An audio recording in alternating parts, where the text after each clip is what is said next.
시청자 여러분 안녕하십니까. 뉴스 특보입니다. 북한이 조금 전 군사정찰위성 3차 발사를 감행했습니다. 지난 8월 24일 재발사에 실패한 지 89일 만입니다. 그럼 여기서 국방부를 연결해서 관련 소식 알아보겠습니다. 최재형 기자, 지금까지 들어온 소식 전해주시죠. 네, 합동참모본부는 오늘 밤 10시 47분쯤, 그러니까 조금 전에 출입 기자들에게 문자를 발송했습니다. 이 북한이 주장하는 군사정찰 위성을 북한이 남쪽 방향으로 발사했다는 내용입니다. 이 발사 시간은 아직까지 정확하게 공식적으로 나온 건 아니지만 10시 40분이 조금 넘은 시간으로 알려지고 있습니다. 지난 8월 2차 발사에 실패한 지 89일 만에 세 번째 군사정찰 위성을 북한이 발사한 겁니다. 이 발사 장소는 지난 1차, 2차와 같은 평안북도 동창리 발사장 일대로 추정되고 있습니다. 단 아직 우리 군의 공식 발표는 없는 상황입니다. 이 발사 성공 여부도 아직까지는 알려지지 않고 있습니다. 하지만 이 밤 시간이라서 육안으로 관측이 됐다. 이지스함이 컨택을 해서 추적했는데 별 이상 없이 비행한 것으로 알려지고 있다. 이 정도 이야기들이 좀 나오는 걸 봐서 지금 단계에서는 성공 가능성에 무게를 두고 있는 분위기로 전해지고 있습니다.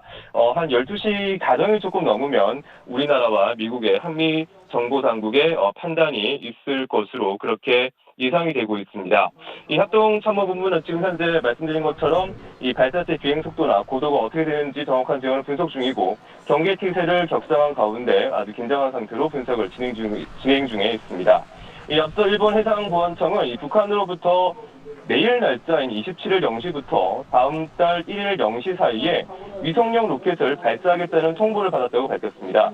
이 북한은 지난 1차, 2차 때는 발사 예고 첫날 새벽에 발사했는데 이번 3차는 예고 하루 전에 쏘아 올렸습니다.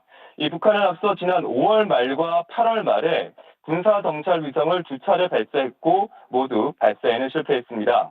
1차 발사는 2단 엔진의 비정상적인 시동이 실패의 원인이라고 지목했고 2차 발사는 1차와는 달리 1단, 2단 로켓은 정상 비행했는데 3차 로켓에 비상 폭발 체계에 오류가 있었다고 주장했습니다.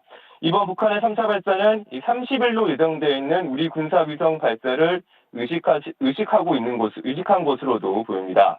북한이 3차 발사를 공언했던 10월보다 한 달 정도 늦게 발사했고, 그리고 특히 그동안 북러 정상회담을 계기로 러시아의 위성 기술을 전수받은 것으로 알려지고 있는 만큼 이번엔 정상적으로 위성을 우주궤도에 올려놓을 수 있을지 주목되고 있습니다. 관련 소식 나오면 다시 바로 전해드리겠습니다. 지금까지 국방부에서 전해드렸습니다.